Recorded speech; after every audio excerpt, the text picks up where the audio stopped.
بسم اللہ الرحمن الرحیم الحمد للہ والصلاۃ علی اہلہا۔ کسی چیز کی صورت کا ذہن میں آ جانا اس کا علم کہلاتا ہے۔ جیسے کسی نے کہا خانہ کعبہ، تو ہمارے ذہن میں خانہ کعبہ کی صورت آ جاتی ہے، یہ خانہ کعبہ کا علم ہو گیا۔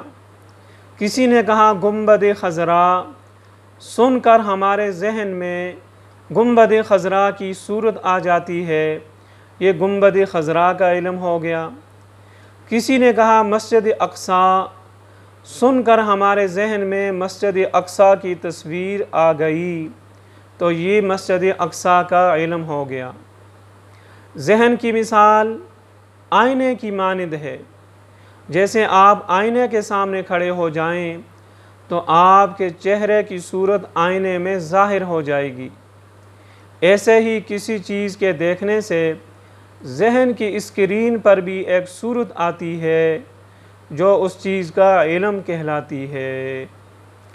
لیکن چونکہ آئینہ انسان کی بنائی ہوئی چیز ہے اور ذہن یہ قدرت کی تخلیق ہے، لہٰذا فرق تو ہوگا، اور فرق یہ ہے کہ آئینے میں صرف اسی چیز کی تصویر ظاہر ہوگی جو دیکھی جا سکے، وہ چیز تو ظاہر نہیں ہوگی جو سنی جا سکے، جو سونگھی جا سکے، جو چھوئی جا سکے، وہ چیز تو ظاہر نہیں ہوگی۔ لیکن ذہن کے اندر وہ تمام چیزیں ظاہر ہوں گی، ان تمام چیزوں کی صورتیں ظاہر ہوں گی، کیفیتیں ظاہر ہوں گی، جن کو دیکھا جا سکے، جن کو سنا جا سکے، سونگھا جا سکے، چھوا جا سکے اور چکھا جا سکے، یا سمجھے جانے والی چیزیں اور باتیں، سب کی صورتیں ذہن کی اسکرین پر ظاہر ہوتی ہیں اور کیفیت بھی آ جاتی ہے۔ یہی ہر چیز کا علم ہے۔ جیسے آپ نے ایک آدمی کو دیکھا، آپ نے کہا یہ زید نہیں، کیوں؟ اس لیے کہ زید کو دیکھ کر میرے ذہن کی اسکرین پر جو صورت آئی تھی یہ وہ نہیں ہے، لہٰذا یہ زید نہیں ہے۔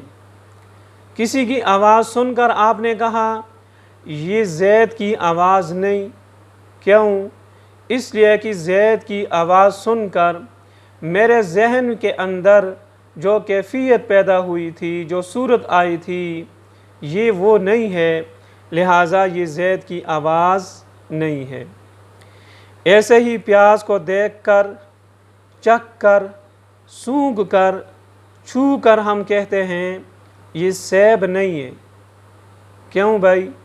اس لیے کہ سیب کو دیکھ کر، سونگھ کر، چھو کر، چکھ کر جو صورت اور کیفیت ہمارے ذہن میں ظاہر ہوئی تھی، پیاز کے چھونے اور اس کے چکھنے سے اور اس کو چھونے سے، سونگھنے سے وہ کیفیت ہمارے ذہن میں نہیں آئی، لہٰذا ہم کہتے ہیں یہ سیب نہیں ہے۔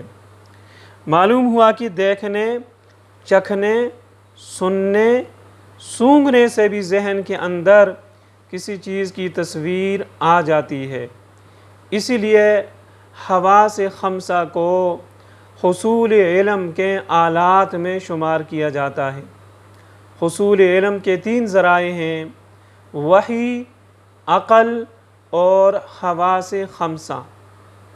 ان 3 چیزوں کے ذریعے سے علم حاصل کیا جاتا ہے۔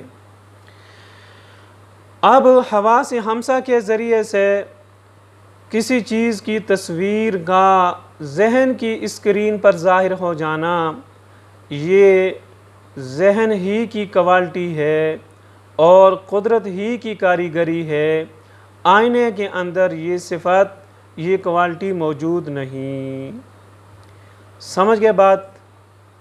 اگر آپ بات سمجھ گئے تو اس بات کی صورت آپ کے ذہن میں آ جائے گی، اور اسی صورت کا نام ہے علم۔